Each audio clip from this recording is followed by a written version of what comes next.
आप सभी का स्वागत है हमारी आज की नई वीडियो में। आज मैं आपको पॉलिटिकल साइंस के मोस्ट इम्पॉर्टेंट क्वेश्चन कराऊंगा। इस चैनल पे हमारी एमसीक्यू सीरीज़ चालू हुई है। इस वीडियो में मैं आपको दो ध्रुवीयता के अंत के टॉप 25 मोस्ट एमसीक्यू या ऐसा कहें इस चैप्टर के सभी एमसीक्यू सॉल्व करवाऊंगा। तो जो हमारा पहला प्रश्न है वो है शीत युद्ध का सबसे बड़ा प्रतीक किसे कहा गया? तो उसका आंसर होगा बर्लिन की दीवार। अगला प्रश्न है हमारा यूएसएसआर का पूरा नाम क्या है? तो इसका जो सही आंसर होगा वो union of socialist Soviet Republic, और हिंदी में कहें तो सोवियत समाजवादी गणराज्य। हमारा नेक्स्ट क्वेश्चन है बर्लिन की दीवार को कब गिरा दिया गया? तो 9 नवंबर 1989 को गिराया गया। और किसके द्वारा गिराया गया? जनता द्वारा गिरा दिया गया था। हमारा नेक्स्ट प्रश्न है सोवियत संघ में सुधारों की श्रृंखला कब शुरू हुई थी? तो इसका जो सही आंसर होगा वो मार्च 1985 में। किसके द्वारा की गई थी? तो मिखाइल गोर्बाचेव के द्वारा की गई थी। हमारा नेक्स्ट प्रश्न है सोवियत संघ का अंत कब हुआ था? 25 दिसंबर 1991 में। आपसे ये पूरा नहीं पूछता, आपसे पूछेगा 1990 में हुआ, 91 में हुआ, 92 में हुआ। तो जो इसका आंसर आप लगाएंगे 1991 लगाएंगे। हमारा नेक्स्ट क्वेश्चन है रूसी क्रांति कब हुई थी? तो रूसी क्रांति हमारी हुई थी 1917 में। हमारा नेक्स्ट प्रश्न है सोवियत राजनीतिक प्रणाली किस विचारधारा पर आधारित थी? तो इसका जो सही आंसर होगा वे समाजवादी विचारधारा पर आधारित थी। हमारा नेक्स्ट प्रश्न है सोवियत संघ का उत्तराधिकारी किसे बनाया गया था? तो रूस को, और रूस के जो प्रथम राष्ट्रपति थे उनका नाम था बोरिस येल्त्सिन। सोवियत संघ में सुधारों की शुरुआत किसके द्वारा की गई थी? तो ये मैंने आपको पहले ही बता चुका हूँ, इसका आंसर होगा मिखाइल गोर्बाचेव। हमारा जो नेक्स्ट प्रश्न है वो है किसका गिरना शीत युद्ध का सबसे बड़ा प्रतीक माना गया या शीत युद्ध का प्रतीक माना गया था? तो इसका जो सही आंसर होगा बर्लिन की दीवार। यह प्रश्न कई बार सीबीएसई बोर्ड में पूछा गया है, तो इसको ध्यान रखना।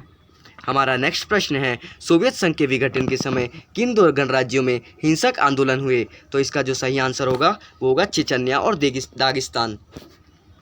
हमारा नेक्स्ट प्रश्न है ताजिकिस्तान में गृह युद्ध कितने वर्षों तक चला था? कितने वर्षों तक चला था? 10 वर्षों तक। हमारा नेक्स्ट प्रश्न है ताजिकिस्तान में गृह युद्ध कब समाप्त हुआ था? तो कब हुआ था? 2001 में हमारा समाप्त हुआ था। कब, कितने वर्षों तक? 10 वर्षों तक चला था। सोवियत संघ में सबसे पहले किन किन गणराज्यों ने सोवियत संघ की समाप्ति की घोषणा की थी? तो सन 1991 में किसने की थी? रूस, यूक्रेन और बेलारूस ने सर्वप्रथम। यह भी प्रश्न कई बार सीबीएसई बोर्ड में पूछा गया इस चैप्टर से। हमारा जो नेक्स्ट प्रश्न होगा शीत युद्ध की समाप्ति का मुख्य प्रभाव क्या था? तो इसमें क्या हुआ था? शीत युद्ध की जैसे सोवियत संघ का विघटन हुआ, अमेरिका एक ध्रुवीय विश्व के रूप में उभरा और अमेरिका उस समय क्या बन गया? अकेला महाशक्ति बन गया था। और वर्तमान समय में या उस समय कहें तो अमेरिका को कोई भी टक्कर देने वाला देश नहीं था। हमारा नेक्स्ट प्रश्न है रूसी मुद्रा का क्या नाम है? तो रूसी मुद्रा है रूबल। और आप कमेंट में बताइए कि भारतीय मुद्रा क्या है।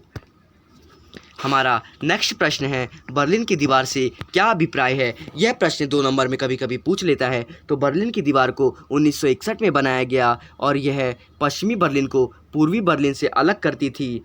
और ये 150 किलोमीटर से लंबी दीवार थी। अगर आपसे कभी एमसीक्यू में पूछ लेगा कि बर्लिन की दीवार कितने किलोमीटर से लंबी थी, तो यह 150 किलोमीटर से भी लंबी दीवार थी। भूतपूर्व सोवियत संघ को अब किस नाम से जाना जाता है और क्यों? तो रूस को जाना जाता है क्योंकि रूस क्या सोवियत संघ का उत्तराधिकारी बना। पूर्वी यूरोप के कितने देश सोवियत गुट में शामिल थे? यह प्रश्न भी कई बार सीबीएसई बोर्ड में या ऐसा कहें कि प्री बोर्ड में पूछा जा चुका है। तो इसका जो सही आंसर होगा वो होगा 8 देश। किन देशों को समाजवादी खेमे के देश या दूसरी दुनिया कहा जाता है? यह आपका 2 मार्क्स में पूछा जाता है कि दूसरी दुनिया किसे कहा जाता है? तो पूर्वी यूरोप के देशों को ही समाजवादी खेमे के देश या ऐसा कहें कि दूसरी दुनिया कहा जाता है। हमारा नेक्स्ट प्रश्न होगा सोवियत संघ द्वारा बनाए गए सैन्य गठबंधन का क्या नाम था? तो इसका जो सही आंसर है वो है वार्सा समझौता।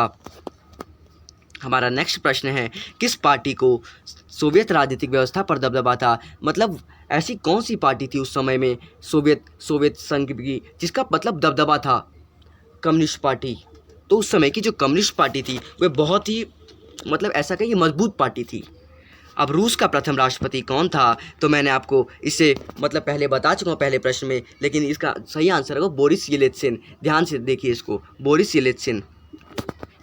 हमारा जो नेक्स्ट प्रश्न है वो शॉक थेरेपी क्या है? तो शॉक थेरेपी एक प्रकार का आर्थिक मॉडल था CIS का पूरा नाम क्या है? CIS का पूरा नाम है संयुक्त राज्यों के राष्ट्रकुल।